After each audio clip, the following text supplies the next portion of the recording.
I had a few clients who were in India. I used to travel a lot to India. I used to work with them, but then COVID happened. अब lockdown किया जा रहा है और इसके मद्देनजर जो भी कदम With how many different ways a toxic relationship can show up without you knowing or understanding where it started, when it started, who am I? What is hypnosis and what is NLP work?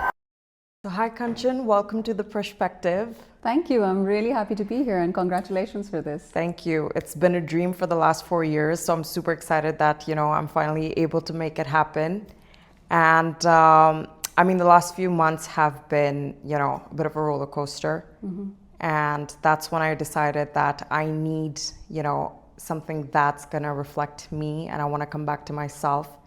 And I decided why not, right? So, just to start off with, can we discuss a little bit about the incredible work that you're doing?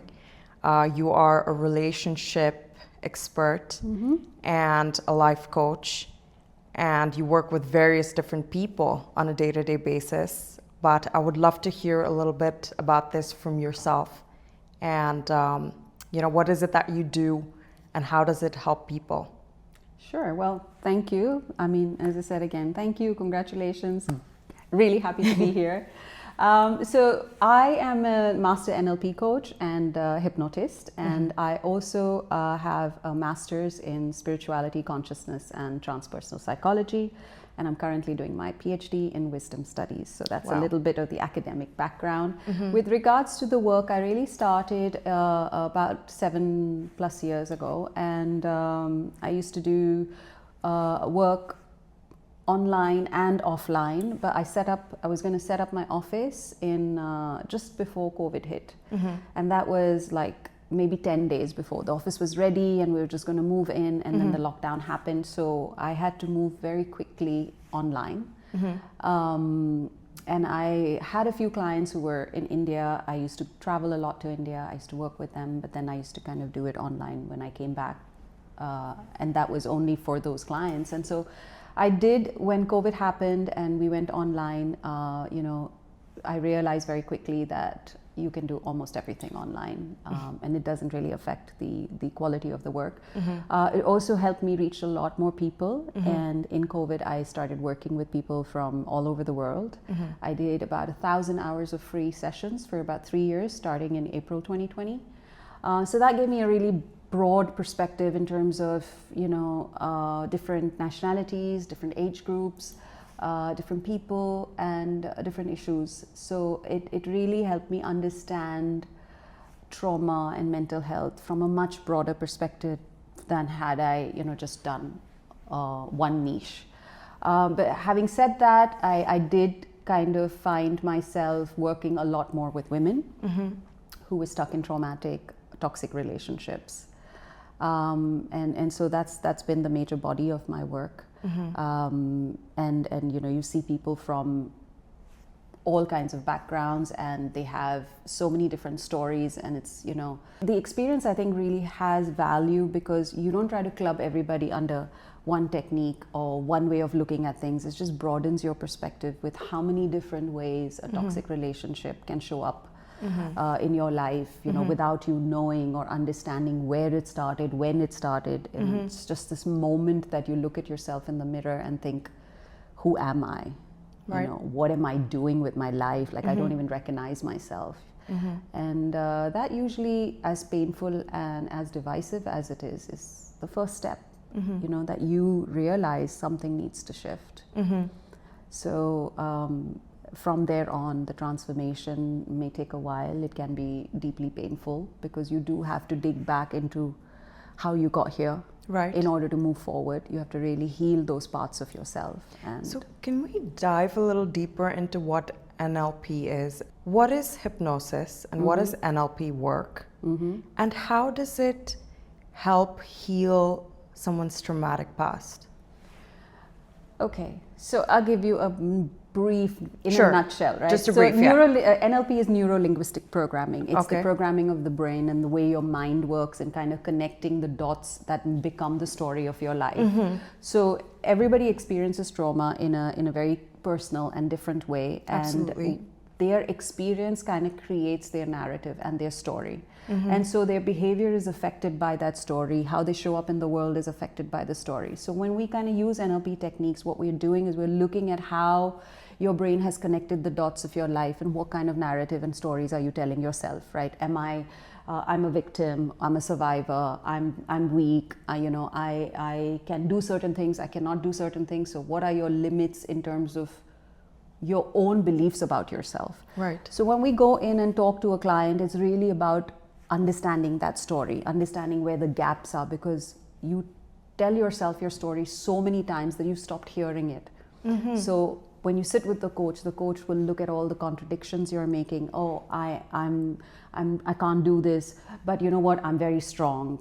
I really trust myself. Well, you've just kind of contradicted yourself in the same statement. So it helps you look at where those gaps are between what the client wants to do and what the client believes they're capable of doing. And so when we switch that, when we reframe that, when we really kind of fill in those gaps and create a bigger story, the client has a fuller picture. Right. Hypnosis is a way of bypassing the conscious thinking. Consciously, you believe so many things about yourself. The society is like that. I have to do this. This must happen. This should happen. And then there's this inner voice that you have about the reality of what you believe in. So when we go in through hypnosis, we really bypass that critical thinking of like, forget society, forget everything else. What's the real story? Not the one that you've gotten used to telling everyone else, the logical one that's kind of makes sense. What is the story that doesn't make sense to anybody else but you? But you, right. Yeah. So it's a way, it's a technique to kind of help people get past their fears and everything else that they believe about themselves and get to the root cause. Well, that's amazing, to be honest. And I have firsthand experienced your work, so really, really incredible in terms of like what you're doing. Today, I want to speak about, speaking of trauma and speaking of traumatic events, over the last few months, I have been trying to overcome a very specific emotion, which is grief. I have felt grief in the past, right? In different situations, different circumstances. I have had a loss of all sort of normalcy of my life in the past, but not in this kind of a way that I've experienced recently with a loss of a parent. And of course, a lot of people don't know this, but this was the only parental figure I ever had in my life. I really want to deep dive a little bit into this and the kind of work you do and what it is that you see in terms of how people manage their grief. And one of the reasons I want to speak about it is because I want to make sure that people are informed, even as a community. How do we show up for people who are going through it? Because I noticed a lot of people have a lot of things to say. And then there's the other half that just completely backs off because they don't know what to do, or they don't know what to say, or they don't know how to support their loved ones, right? And I mean, in life, we're all going to be going through this at some stage or the other, right? And I just want to make sure that with this podcast, people have, a bit of nuggets of information that could be useful for them when they're in that situation. So, from your perspective and from your understanding, what have you noticed about how people manage their grief? Is it just, that you deal with grief for the first few months right after the loss, and then you tend to move on? And people just tend to, take it as, oh, like this person's back to normal now. Does grief ever leave you? I think grief is a very personal emotion that doesn't really have, I know there are studies about the 5 cycles of grief and all of that, but I feel like that limits a person in terms of how they need to deal with the loss of someone who really meant something to them. So there are, again, there's a grief that you could have with somebody you're very close to. There's a grief that you could have to when you lose somebody who you thought you were not close to, and it surprises you. So there are different ways of experiencing what we call grief, which is the loss. And it's not just when someone passes away. You grieve a relationship, you grieve a life that you thought you were going to have, and you don't have it. So you never had it, but it's like you imagine this future and something happens, and like that future is no longer available to you. You can grieve that. So grief is just an emotion that comes, that's a very deep personal emotion that comes because you are feeling the loss of something or someone. And I feel that when I deal with people, the most important thing I ask them is, what are you feeling? Right? And they find it very difficult to articulate what they're feeling. It's just because it's this intensity that surprises them. It's a mix. 1 minute they're kind of getting ready and they're going to work, and the other minute they are crying in the bathroom.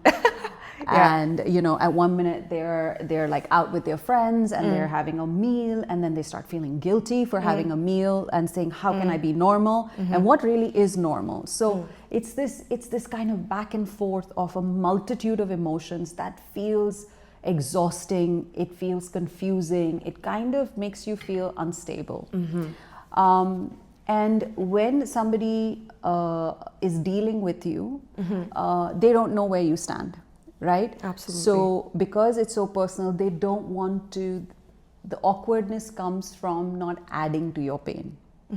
So people feel very uncomfortable, especially if they have not been through it themselves. I don't know what to say. I don't know how to behave. Like, is calling okay? Can I go and see them?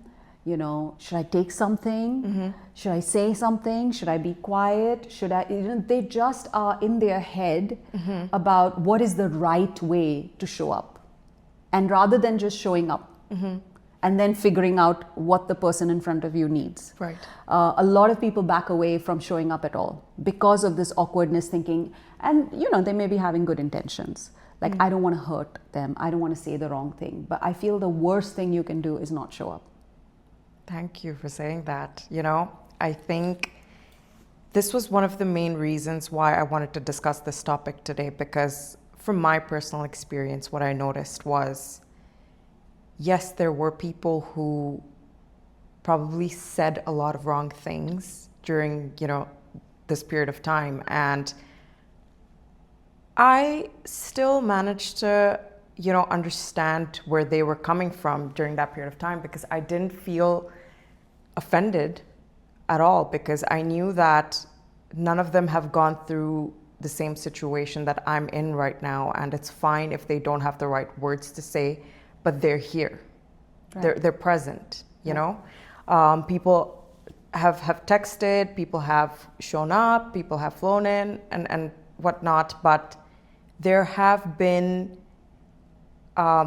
they're present, right? And during such a crucial period, I think I noticed that their presence made a whole lot of difference, rather than someone who just completely didn't try to reach out or try to show up or none of that, because they don't know what would be the right thing to do. Yeah, you're absolutely right. So what I find is when I talk to people who find it difficult to show up, are the ones who are thinking of themselves in that situation. I don't know what to say. I don't want to offend. Oh, wow. I don't know what to do. And if you just move that I, it doesn't matter, right? Now you have to, if you can just think of the person who is going through something like that is, I don't know, 1,000,000 times more painful than whatever awkwardness you're feeling, right? So usually I kind of say it doesn't matter, just keep showing up, because the person who's grieving is going through, as I said, a multitude of emotions. They're angry sometime and they might lash out at the people who love them. Right.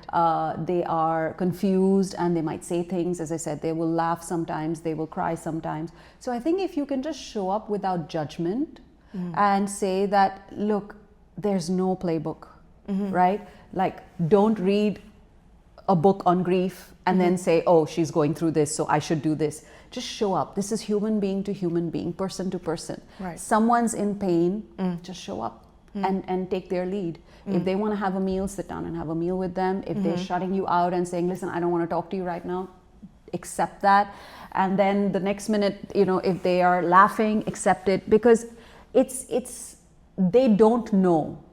They don't know, and their mind is kind of stopped looking at what makes sense socially, right? We live in a world where we are taught how to behave in every situation. When you especially lose somebody very close to you, life stops having meaning.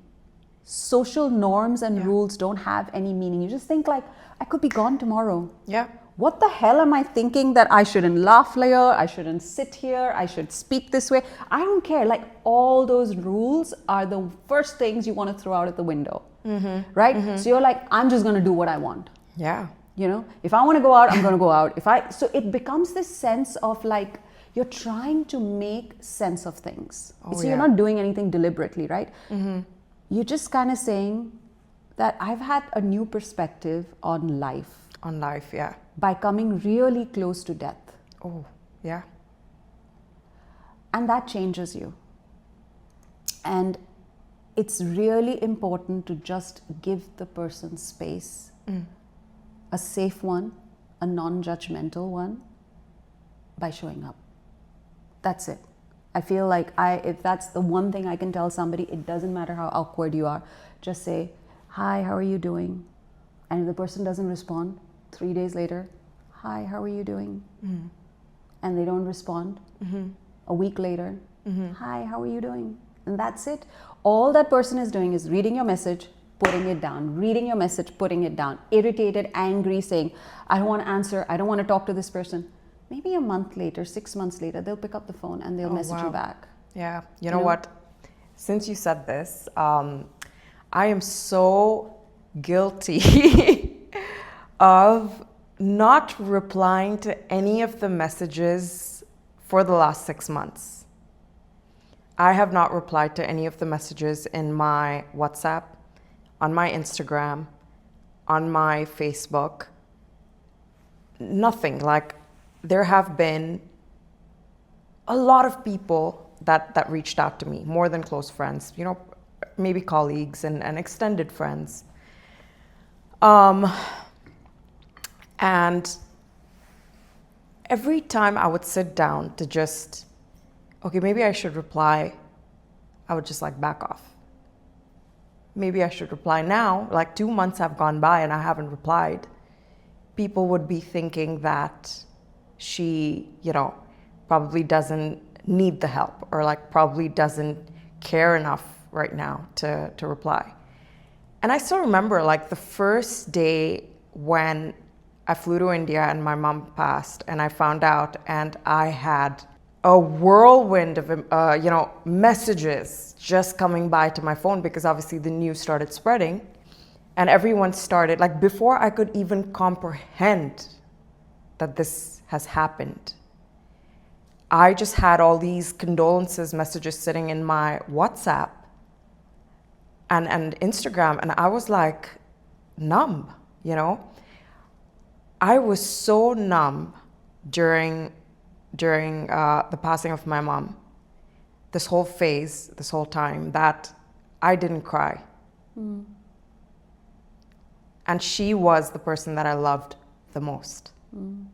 Okay?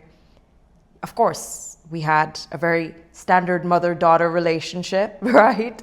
We had our arguments and that and this, and we had our love. And every time I used to see her, I used to be on top of her. Like, I used to hug her. I used to be like, Mom, this, that. And she was my best friend, you know? She was really my best friend. And so for me to be in that moment and even comprehend what was going on, and mind you, it's 6 months down the line. And sometimes I feel like my brain still can't comprehend it, right? I'm well aware that this has happened. I've been through that whole, phase. been to the funeral, seen everything happen, everything, she was right in front of me. And even then, my brain sometimes is not able to comprehend it. Sometimes it feels like some days I'm waking up and it just feels like a bad dream, right? And I kid you not, I don't understand how I'm coming across to people who are around me, right? Because some days I am okay because I go to the gym, you know, and it really helps me regulate my mind and my emotions and everything. And gym has been one thing that saved me in the last 6 months and saved my mental health.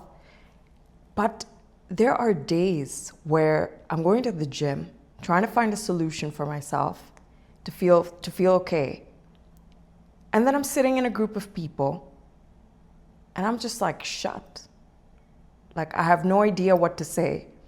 Or I'm in a good mood right now and suddenly I am dipping, you know, and suddenly I just zone out.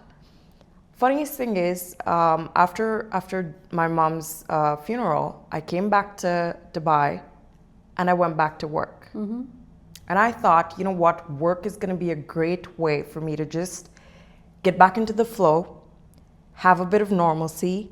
But I was so nervous to go back into work because I didn't want anyone to ask me about where I was, what had happened, because I wasn't ready to talk, right? And my first priority in my mind was that I have to make sure her rituals are done to the T, like to the best. And if I'm going to be sending her off, I will be sending her off with love and strength and kindness and every positive attitude I have, because that's what she's taught me and that's what I want to give back to her. And fast forward to me coming back to work, I thought I was doing okay. I thought I was strong. I thought I was, you know, completely, I would be able to manage what's coming my way. First day at work, okay, it was in silence. People knew what had happened at work, so everyone was very kind and compassionate. Nobody really, you know, went down that lane. Nobody really spoke to me about it. Second day at work, I'm sitting in a meeting and I could just feel this wave of grief. And I started tearing up. And I was like, what is happening to me? Like, I'm in a meeting. I cannot just start tearing up. It's a room full of people. And that's when I realized that, hold on, maybe I'm not okay. Maybe I just haven't processed it yet. And even for me to think this in that moment, because I'm someone who's very introspective. Like I do keep a track of what my body's feeling, where am I feeling the heaviness, what's happening with my emotions, what's happening with my mental health. I do tend to keep a track of all of these things. But even then, this emotion was so new to me that even when I was going through it, I could not understand what this was. How could you? Because I've never been through it before, right? Yeah. How could you? There's no one trains you for something like that. We keep knowing that, oh, there's an end to life and it's going to happen. Yeah. But no one can ever train you for loss unless, you know, you experience it, because there's, as I said, there's no rule book. There's no one way of feeling whatever comes up. And the thing is that when you're talking about, you know, being in touch with your body, with your emotions, you're only talking about what is coming up to you consciously, right? And unconsciously, processing works completely differently. There could be a thought, there could be a memory, there could be something your brain or your eyes have picked up or sensed in your environment, which consciously you think, I'm in a meeting. Unconsciously, it's like, okay, that kind of triggered this. I'm processing now at a different pace, at a different speed, at a completely different level that you are not consciously aware of. So you're saying your conscious mind is a very kind of slow, reactive. Something happens and you're like, oh, something is happening. And then you start to kind of pay attention to what is happening. Unconsciously, it doesn't work like that. It's not reacting, you know. Right. It is the main machinery that needs to work in order to deal with whatever experiences we're having. So you may have thought consciously, yes, I wanna say goodbye to my mom in a certain way. your unconscious mind doesn't care about that at all, right? So you're holding on to whatever you think you have control over, and you're doing whatever you think you have control over, and your mind is kind of supporting you in that moment because you're kind of so determined to do something that you are not allowing yourself to process.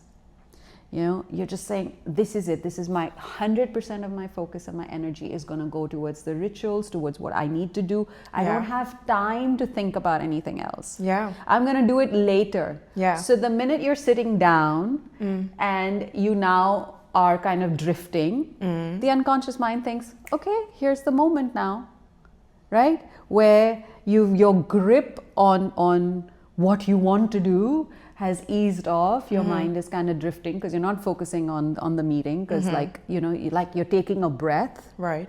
and that's when it sees that opportunity and it says, okay, now process. Oh my you God. can't get away from it. Absolutely. It hits you, You like cannot. a bus. Yeah, you cannot. So this is why people who try too hard and too long to get away and stay away from it, go into addictions, because you cannot. The minute you take a breath, your mind will be like, okay, I'm here now. Can we process it now? And you're like, no, I'm going to go work out. Distraction. Excessive, doing an activity of something that just stops you from thinking. And then you'll come home and you'll sleep at night, and now my unconscious mind will be like, what about now? Can we process it now? No, scrolling, addiction. I'm not going to sleep because, I can't. Yeah. So I'm going to watch something, do something, occupy my mind until I pass out, and from fatigue, not from real sleep. Yeah. I wake up tired. Oh, now I have to get dressed and I have to kind of clean up the house. Now I have to go to work. I can't do it. In work, you have a moment and I can't have that. So you make yourself so busy by distracting yourself so much that you don't give yourself an opportunity to process. Or even think about it. At all. No, you're not giving yourself, because the minute it's coming up, you're like shutting it down. Yeah. And then when you do that, you can only distract yourself by getting addicted to some behavior that you might think is good behavior, but eventually any behavior that is tipping the scale too much to one side is unhealthy. So whether it is eating healthy, if you go too much in one direction to say, I'm going to have 0 sugar, I'm not going to do this, I can't put this in my body, that in you're going to drive yourself crazy. At some point, your body is going to break down because of how strict you are being with yourself. Right. So you see a lot of people who say, oh, I never smoked, I never drank, I ate healthy, and my body just shut down. Yeah, because of all the stress you're putting on yourself. Your over healthy diet is a distraction. Because, the body, when you're doing something in a balanced approach. You're not too strict, or you're not too heavily kind of going into one direction, So there is something to say about people who kind of use even good acts or behaviors or habits as a distraction and a coping mechanism. Right. They don't work. Eventually that catches up with you and your body kind of will break down, because this emotion that you're feeling needs to be expressed. There's no bypassing it. You cannot be that, okay, I'm going to do everything not to deal with this, and then a year later I'm going to be fine. No. A year later you've collected, even more, and now you're sitting on a ticking time bomb. Oh God. So not grieving, not healing, not understanding, I have lost something, that is honoring the person. How can you go back to normal and pretend that everything is okay? What have you really lost then? Yeah. How can you tell yourself that this person was important to me, and then refuse to you don't want to allow yourself to think of that person at all. So you don't want to honor their life, you don't want to honor your memories with them, you don't want to think about, them in a way that makes you feel like, wow, I had something. So there are many different ways that you can kind of flip that to say, I feel this because I loved someone. Right? Why am I only focusing on the loss? Yes, I miss them and I wish I had them. But what about what I had? Can that be forgotten completely? Can I not just sit and cry and think of the good memories and think of what I had? rather than what I don't have right now. So it's not an easy fix in a way, like there's a formula. Right. But eventually honoring the person's life and what you had is always more helpful than distracting yourself and not allowing yourself to think about it at all. Yeah. It's very interesting you said that, right? Because even from my personal experience, remember my mom passed in 10 days, 16 days later, it was my birthday. And I was back in Dubai, and my husband was like, you know, I know it's going to be a tough one, but do you feel like you want to do a little something, maybe just like go out for dinner or whatever, what do you feel like doing? And initially, like, my response was just like, I don't want to do anything, you know, I just want to, I felt like every conversation and every thought was just like triggering me, right? And I said, I don't want to talk about it and I don't want to do anything, right? Like, how can I celebrate when she's gone? I don't know, something inside my head just flipped in that period of time. One day before my birthday, I said to my husband, I said, hey, you know what? My mother gave me this life, right? And what she wanted the most was that we're happy. You know? She went through so much in life, right? And she wanted us to have a beautiful life, right? Like every mother wants that for their children, unless you have a toxic parent. But I said to him, I said, you know what? Let's just do a small gathering with close friends at home, and let's cut a cake, right? I want to celebrate my life that she has given me. And I want to do this for her. I want, no matter how hard it gets now, and it has been hard, right? No matter how hard it gets from now on, like, I want to make sure that I live it up twice as more for her. Yeah. Because there was a lot that she didn't get a chance to do that we get the chance to do today, right? And I said, let's just do a small thing and let's celebrate this life, okay? Let's give her a little cheers wherever she is. And I found myself feeling a lot better about honoring them, celebrating their life. Yes, I cry. And I cry a lot because obviously I'm human, right? And I don't think there's anything bad in that. It is just my grief coming out. I love them, so of course I'm going to cry, right? But at the same time, I'm going to honor their life and I'm going to celebrate their life. And I found a lot more peace in being able to do that. Yeah. Rather than me closing myself off, which is what I did in the initial days, and me not wanting to speak to anybody about it in the initial days, now I'm a lot more open because I have given it a try. Like I said, you know what, let me try. Like, I feel so stuck right now. Like, I can't speak about it because I feel like nobody's going to understand me. But of course, I do have a few friends that are great listeners and they know that they don't have to fix the situation for me because they can't. They cannot fix the situation for me ever. It's something that I will experience and I will navigate. But at the same time, not every day has to be difficult and sad. Of course. So there are a few things that I can say with regards to what you just mentioned is crying is a release, right? It's not the emotion itself. Right. It's, if you think of it like a pressure cooker and you hold everything inside, it's going to explode. Crying is just a way of kind of letting that pressure go, allowing yourself to express your emotion, right? The crying itself, it's not an emotion. It's just, I feel like you said, I feel so stuck. I don't know what to do. Sometimes I don't have words. So some people like talking. You know, some people just don't want to have a conversation. So tears are okay for them. Some people have different ways of kind of expressing the grief. Right.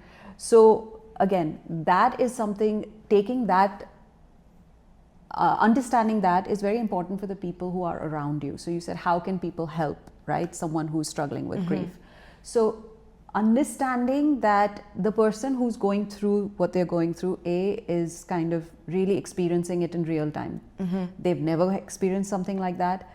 A lot of the emotions that they're experiencing are shocking them as well. You know, you could have people who've never cried start crying at small things. They're watching a movie, they'll start crying, like it releases a part of you that you did not know existed.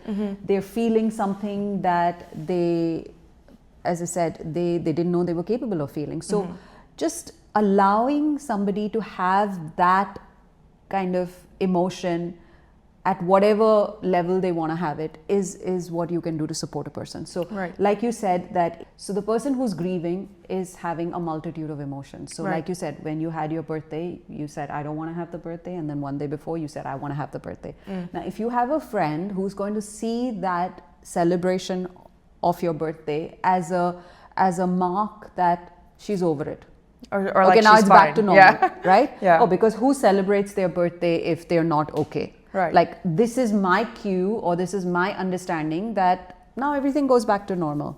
And let's say 2 weeks later you are crying and you are kind of angry and you are having a reaction, and this person is like, I thought we were over it. You know what I mean? Yeah. So I feel like that is insensitive. Not giving, or you don't understand grief in a way that that is helpful to the person who you need to support. Yeah. You know, so that's where the judgment comes in. That's where the friction starts coming in, because the person expects you to do something because you've done something already. So they feel like, oh, if you've celebrated a birthday, you should be able to go out. Now I have my birthday and I'm inviting you, and you're saying, I'm not going to come for your birthday. And I'm like, you just celebrated your birthday. own, I yeah. just came to your birthday. Why would you not come to it? Becomes it's just they're looking at it logically, and Right. emotions come in waves. They don't follow the linear logic that we apply externally, right? Today I want to do something, I'll do something. I want to party, I want to travel, I want to eat cake, I want to go somewhere, I'll do it. Tomorrow I want to not speak to someone at all because I'm angry with the world, because this wave of emotion has hit me now, and I have realized, what are you doing? How can you pretend? Like, I'm angry with myself. Like, how can you pretend to be so normal? Have you forgotten? And I'm actually shaming myself. And it's all happening in real time. And then I'm like, no, what am I doing? I can't be doing that. It's so confusing, and it comes in with such intensity that you think you're losing your mind sometimes. You're Right. like, what am I doing? How am I don't have control over this? Like, and then the time factor. It's been 6 months. It's been 1 year. I should be okay. You know? So now we're kind of putting this pressure on ourselves to be okay. So I'm not saying that you don't do things to be okay, but you also kind of give yourself a little bit of grace and kindness and patience to say, if I'm having an episode where things are just kind of going crazy, I need to kind of be in a safe space. So you have to create a safe space. When I say safe space, I'm not talking about a physical space. I'm talking about a group of people or a place that you can go where you can just express whatever's coming up for you. Right. You know, you have that time, you have that place, and you have those people. You know, Kanchan, I remember when I was back in Dubai after my mom's passing, I met you. And you told me something that I have crossed the 6-month timeline just a few days ago, right? Since she's passed. And I remember you told me that, Prashpective, try and process your emotions, you know, and don't hold yourself back, right? Because after you cross the 6-month mark, a lot of people are going to start giving you little to almost no grace at that point. So of course, back then I was in a very different mindset, and I don't think I really understood completely what you meant. But now I do, right? Because suddenly I see that everyone expects or thinks that we're like, I'm back to normal, you know, or I have completely forgotten that this has happened, or okay, I've started my podcast and I'm going to work and everything is happening. So Prashasti is back to normal, right? Like Prashashi's just like forgotten what's happened and processed everything that needs to be processed. By the way, not even close, okay? But these words of yours really, like, you know, they stuck with me. So can you explain a little bit more about like what you meant back then?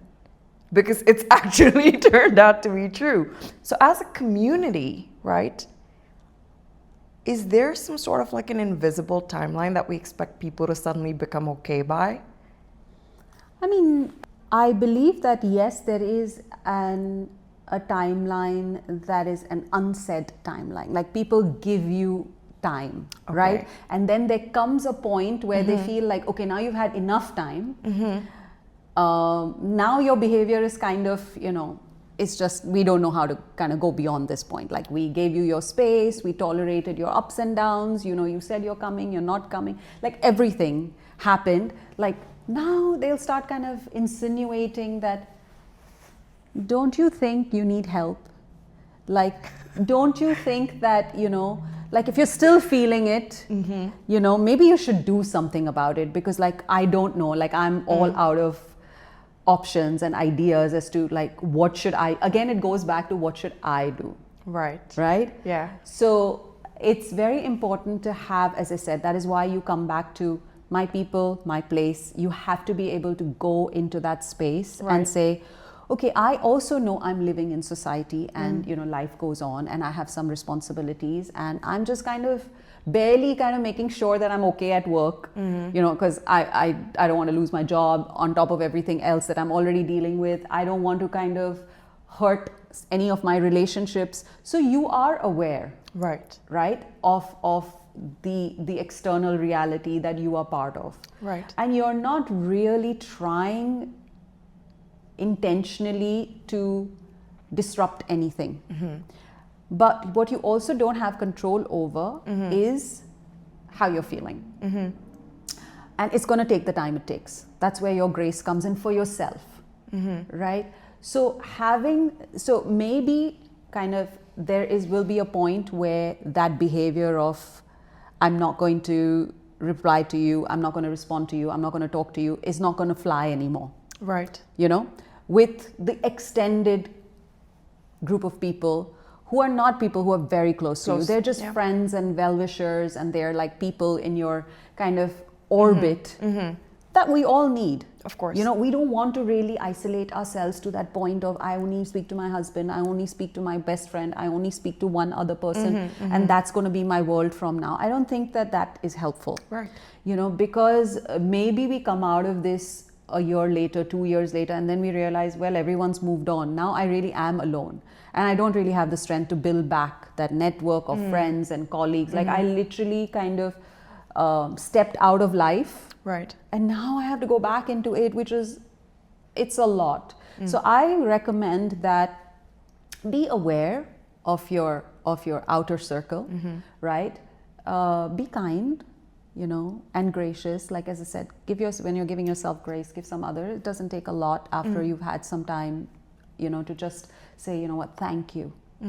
That's all. I think people, like how you appreciated someone sending you a message, people would appreciate you acknowledging that, look, I saw your message, you know, I appreciate it. And that's it. And you continue to take the time that you need to heal, right?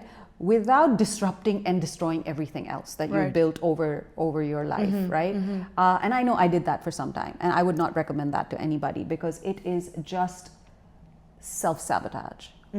You know, at one point when you really want to get back into your life and you're like, okay, I'm ready to kind of get back into society, and you're like, hey, where did society go? You know, so I would say that don't do that. And society, honestly, people don't require that much. right? They're not expecting you to do things like you did. So I would say that people are aware that there's a new normal. So when they say normal, they're not saying that, okay, maybe a few insensitive people would say that, but then you know that that's not your tribe, those are not your people. Right. So that's a definite, like, let that go.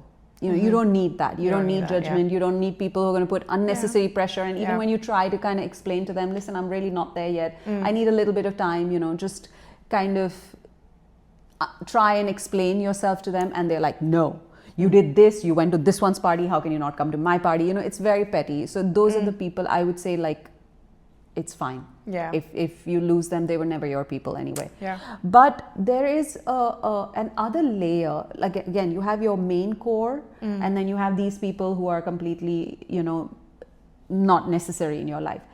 And then in between that, there are a lot of people who genuinely care about you. You may not be very close to them, but they are friends, and they're people who will show up for you. Right. And so you have to be able to kind of keep those relationships going in whatever way makes sense to you.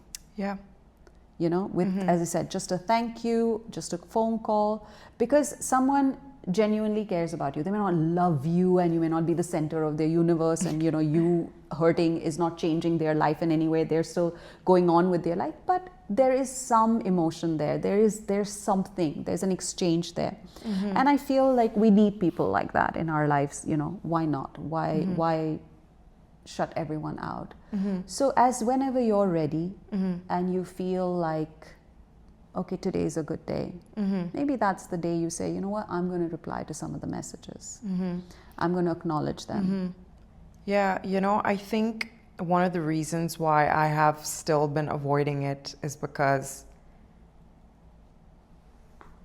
I think you're so right about the fact that, you tend to find all these distractions to come back to, right? You're like at work, you're at the gym, you're this, you're that, you're engaged with people, like whoever's in front of you, your friends are coming in and everything, whatever. You really stop talking about it for a certain period of time. But then there are these days, does it ever go out of my mind that I've lost people that I've loved? Never. I wake up with it. I live it on a day-to-day basis, and before bed, I remember them, and then I go to sleep. Now, I have created these little rituals for myself that as soon as I wake up, I'm praying for them, and I'm praying with them in my heart, and obviously finding every bit and way that I can to celebrate their lives. And I want to be able to do that because that makes me feel like I'm still connected to them, right? So when their birthdays are coming, I'm going to decorate the house. I'm going to, still cut the cake for them. I'm still going to do all of this for them because that's how I feel like I'm still connected to them, right? Great, I just lost my chain of thought. What was I saying? You were saying that, yes, reaching out, like we do distract ourselves. Yes, sorry. So I've built this little bubble for myself, where I am trying to just stay afloat right now. Okay, I'm trying. And the funniest thing is a lot of my friends ask me, how are you doing? How are you doing? And I responded to them in the first few days and I said, just trying not to fall into depression, guys. And obviously laughed about it, but I didn't realize that I wasn't like saying that as a joke. Like I really meant it. Like I'm trying my best not to fall into depression, and I'm doing every bit I can to stay afloat because I have to pay my bills. I have to go to work. I have certain things that have to keep me afloat, right? And I am trying to socialize as well because I know the minute I shut myself out, boom, I'm gone down that rabbit hole of those thoughts are gonna eat me alive. What if? But I should have, I could have, I would have, And again, you wanna call that distractions, you wanna call that staying afloat, you wanna call it whatever. I feel like now if I sit and start going through all of those messages on my phone, I will go down that rabbit hole again. What road is that?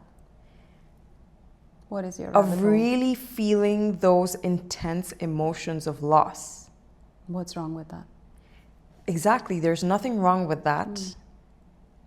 But I noticed... Does not feeling the loss means that you haven't lost? No. The loss is And there. you know, can I also say something that in December, I took a full month off of work because I noticed that everybody around me suddenly became okay, and I wasn't okay. How do you know they're okay? Maybe everybody, you know, one of the things I noticed is that I started crying a lot, and I have never cried in my life, like never. Okay, I was my mom's like strong child, and you know, like whatever she used to, you know, call me as. And I really like broke down, you know. And just because I didn't see someone else crying in front of me, I stopped crying. Or like I was trying to hold it back, hold it in. And of course, these were the very initial days. And I noticed that people stopped speaking to me about it. People weren't, my friends stopped sort of like, you know, trying to understand, are you okay? Are you not okay? What's happening? This and that. I also wasn't being as friendly during that period of time. I just completely like shut people out. And that's when I realized I was just like, I really need some help. Called up one of my best friends and I said, I need help. I don't know what to do. I don't know where to go. And therapy wasn't going to help me in that period of time because I was looking for a bigger answer. Like I needed something more. You know, I needed to make sense of life at that period of time. And that's when my friend and I decided, okay, you know what, let's go to Rishikesh. And she kindly booked, you know, this getaway for us. I was doing yoga, I was meditating, I was trying to come back into a routine in that period of time. I think that was extremely important for me. But I took the entire month off of work, took a sabbatical, just to make sure that I didn't go, you know, I didn't get like depressed. And again, I found it so hard. And I still find it hard to stay afloat some days. But of course, like we have to do what we have to do. And I noticed afterwards that this is what everyone's trying to do, right? My brother included, people around, loved ones. Everyone got back into a normalcy of life just to stay afloat, right? And I noticed that a lot of them perhaps stopped talking about it after a period of time or stopped discussing it at all. Or even to avoid crying or avoid the negative emotions of sadness, anger, whatever you may say that, you know, comes along with it. So it wasn't just me, it was a lot of people around me, right? So now you said that there is this invisible timeline where people tend to expect that from you, but then you also somewhere down the line expect that out of yourself. Is that a fair thing to put yourself through when you're grieving? I don't think that there's a question of fairness, because what does that really mean, right? I think you have to think about the grief as separate from the love at some point, right? There has to be an expression of, not has to be, but there is. When you love someone and you lose someone, there's an emotion. And that intensity of that emotion, as I said, will come to different people in different ways. Right. And it's really up to you. I feel like when it starts affecting the quality of your life, that is when it's kind of going into dangerous territory. Right. Like there is such a thing as too much grief, not getting over it.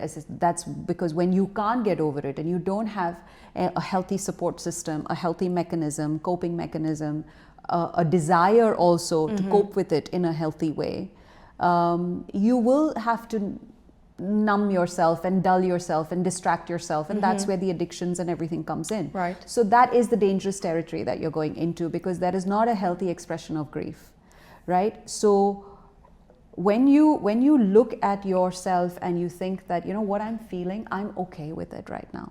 I'm okay with the timeline that I have. This is not affecting the quality of, as I said, look at your relationships, look at the quality of your life. Pain is not about that. Good quality of life doesn't mean no challenges, no pain, right? It means like, how am I dealing with things? How am I coping, right? Am I a complete mess? I can't get out of bed. I can't function at all. Or am I so numb that I am functioning like a machine? Right? I'm not allowing myself. So it's not like when you stop feeling or when you become numb that you are only not feeling the grief. You stop feeling. No emotions, not happy, not sad, like nothing, like no anger, nothing. It's like a flat line. Like you almost are focused like a machine. I have to do this. I don't want to feel this. I don't want to talk about it. I don't. And you just go through life literally shutting out all emotions, right? So that's not healthy. That's not at all healthy. How can you function? So that is really, I feel like, the place that you need to assess, what am I doing? Am I comfortable with it? Like are all my important relationships still intact? Yeah. Right? Yeah. Is my work intact? You know, am I behaving in a way that I'm okay with? Right. You know, maybe people are not okay with it. I get it, because my timeline is my timeline. I feel like that's where, you know, that boundary really needs to come in to say, I get it that people are getting a bit fed up of me, but you know what? I need more time. And that's where the grace comes in. Communicate with the people you love. You know, it's not just about them showing up for you. It's you communicating how you want them to show up for you. You know, so shutting your husband out, shutting your friends out, shutting your family members out is, again, it's unhealthy behavior. Because you're hurting people who haven't hurt you, who are just there to show up for you. And there is only so much that someone can take when they're showing up for you, and you keep kind of hitting them back with bad behavior or anger or frustration or yelling at them, screaming at them, accusing them of not understanding you. You know, after a while, the person will be like, okay, I'm all out of ideas. Right. You know, you're being too difficult and you just, I don't get it. And, you know, now, so that's affecting the quality of your relationships. Right. That now you're creating a bigger problem. Right? So I feel like that's the balance that you have to really find for yourself, that yes, as long as you're interacting with life and saying, you know what, guys, I'm not there completely yet. I still need more time. And I'm not really sure how much that time is. People will give you as much time as you need. Yeah, You but it's will feel important okay. to communicate that, Yes, right? exactly, Absolutely. exactly. I think that's really important, and I think that's where I have lacked over the last 6 months, and, you know, left those messages just you know, unread and unresponded to, because I didn't want to go down that road, right? And it is absolutely right that over the last 6 months, like, I can see how I myself have, you know, come out of it. And again, I'm not going to say come out of it is the right word, but just like improved on my response and how I'm processing this and how I'm feeling my emotions and how I'm, you know, just allowing close people like to help me out where I need it. And I'm also becoming a lot more open with communicating what I need. So of course, like there might be a lot of people out there that might not even understand that they're in that grief and that they're sabotaging their relationships in this period of time, right? So you've given us like a lot of great tips in terms of like how to process, you know, our emotions, like when we're in grief, or what are some of the signs we need to look at. But what are some of the other common mistakes you see people making during this phase? Because, you know, there's a lot of anger. Yeah. There's a lot of anger, Yeah. right? I still feel that anger on some days. And I am very mindful that nobody is, you know, like, I'm not lashing out at someone for no reason. And touch wood, I have not lashed out. But I kid you not, there are times when I feel like I just want to scream at the top of my lungs just to like release that, right? And I'm sure like a lot of people feel these different emotions. But feeling anger and being angry at someone are two different things. So once you are aware that I am feeling very, very angry, I'm angry at the world, I'm angry like everybody, I saw somebody with their mother and I'm angry that I don't get to be with mine. I'm angry that this had to happen. I'm angry at myself for not being that. There's a lot of anger, right? Right. But you don't have to blame somebody who is in your support network. Right. So the lashing out that you're talking about, that's the problem. Yeah. Right? So if you are able to, in a healthy way, go to the people who are around you. So, it could be your husband and your close friends, and guys, today I'm feeling a lot of anger. Yeah. So if I say something to you, I apologize in advance. Right. Right? Right. You are acknowledging, you're being, very, very mature about it, and you're stating in advance that, look, I may lose control, but I'm in a safe space. So if I say something, please just don't mind me today. So that kind of gives you so much more support back, because they'll come to you with okay, tell me what you need. I know you're not yelling at me. I know you're not angry at me. But what most people do is they make it a problem. So they didn't have a problem with the person who was in their support network. Right. But because they're angry and they don't know what to do, they kind of start to lash out and start to blame and point fingers at the person about something that person may or may not have done. So you bring an I told you, you never understand me, you always do this, now you've created a bigger problem for yourself with the person you didn't have a problem with. Right. Because of the anger that you were feeling, in dealing with your grief. So I would say be mindful of that whatever emotions are coming up, go to your network and say, I'm feeling this. And talk about the emotion and allow your network and your support group to help you through the emotion. Don't throw that emotion on that person. Like if you are feeling like I can't trust anybody, don't start bringing out problems with your partner or your friends or your family members. Like, now I can't trust anybody. Now it's all of you. I'm blaming all of you for everything I'm feeling. So use your network, use your support group to help you through the process, to create a safe space, to express whatever emotion you're feeling without judgment, without feeling the need that, they're going to think I'm crazy. Allow yourself to be vulnerable in a space where you have open communication. Right. And you have that responsibility too. So it's not that because you are grieving, it's everyone else's responsibility and you have no responsibility at all. Absolutely not. It doesn't work that way. And that's where I think it breaks down. Like, people get fed up. Correct. They feel like, no, I've given you 6 months, I've given you 1 year. So that's where the time comes in. But I think if you are open to really talking about what's really going on and saying, so conversation you are having with your partner or your friend or your family member to say, you know what, I'm having these feelings. I really don't know what to do with it. That's a conversation where you're not telling them, I'm angry at you. At you, yeah. Right? Yeah. I'm angry, I'm feeling anger is a different conversation with somebody. They're going to do their utmost to support you in any way they can. They'll be like, tell me what you need. What can I do for you? You want to go out? You want to do this? You want to go for a ride? Like, they will find solutions that suit you. Yeah.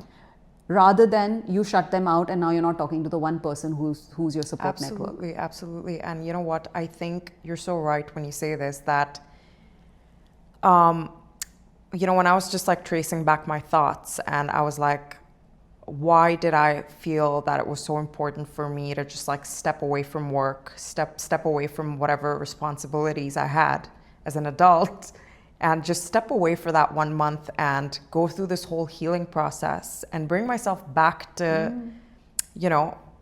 just being a bit more aligned. Okay, because let me tell you something. In the first few months, I had lost all routine. Of course. I was just a big royal mess. Okay, and no way. Of course, this was my very first time going through something like this, and again, people so near and dear, right?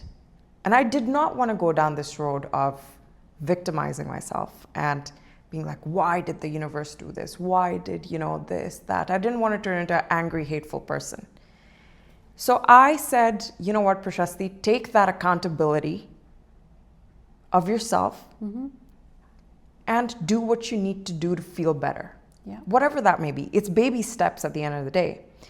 But for you to get up early in the morning and go for that workout is showing up for yourself, okay? You to take off that 1 month from work and just, go spend some time in nature, because that's something that makes me feel happy. Sure, go ahead and do that. Spend that 1 month in, remembering the beautiful memories that you had with the people that you love. Cry it out, do your yoga, do your meditation, do whatever. And by the way, it was my very first time doing meditation and yoga. I've never done it before. So trying something new made me happy as well, Being in nature made me appreciate life again. So these little things that I did,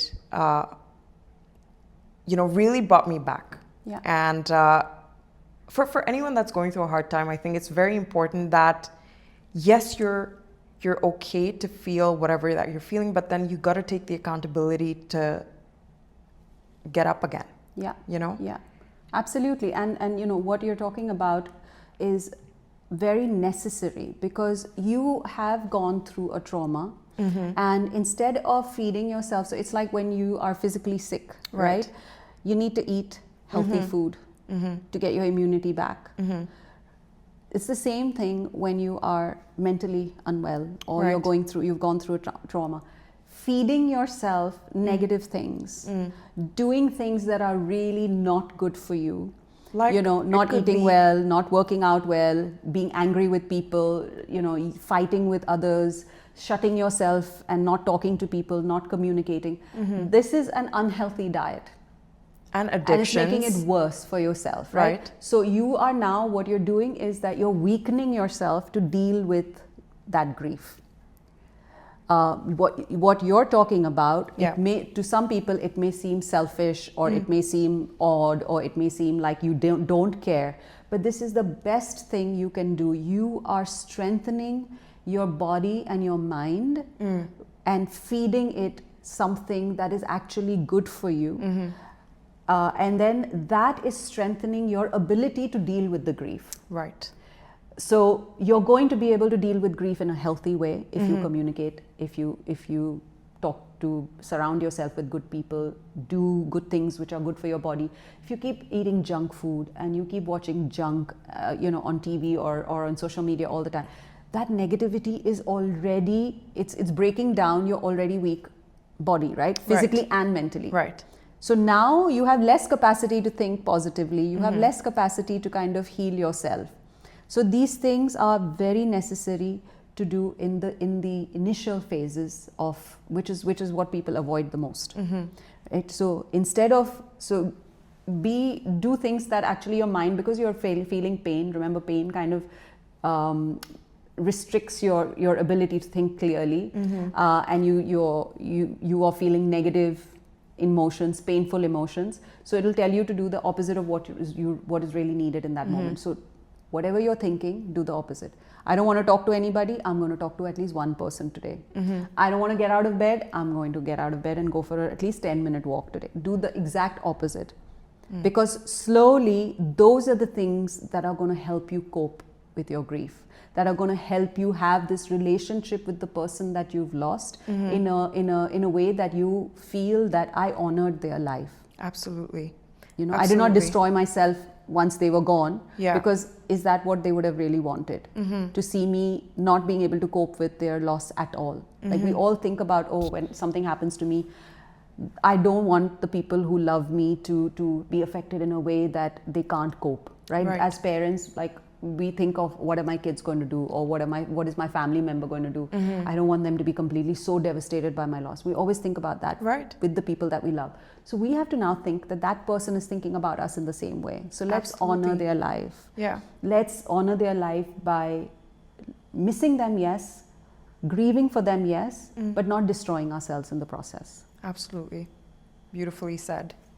Wow, what a deep, intense conversation. Like, I really went inside my head today. But Kanchan, thank you so much for the beautiful words that you've said. And you've really put this out so well. As someone who's grieving right now, I think there's a lot of little nuggets that, you know, all of us can take away from this conversation, and for the people that we love, you know, live a better life and live a happier life, most importantly, right? So thank you so much for your time today. Pleasure. And I hope to uncover more topics with you. Anytime. And anytime. yeah, Happy to be here. beautiful. Thank you.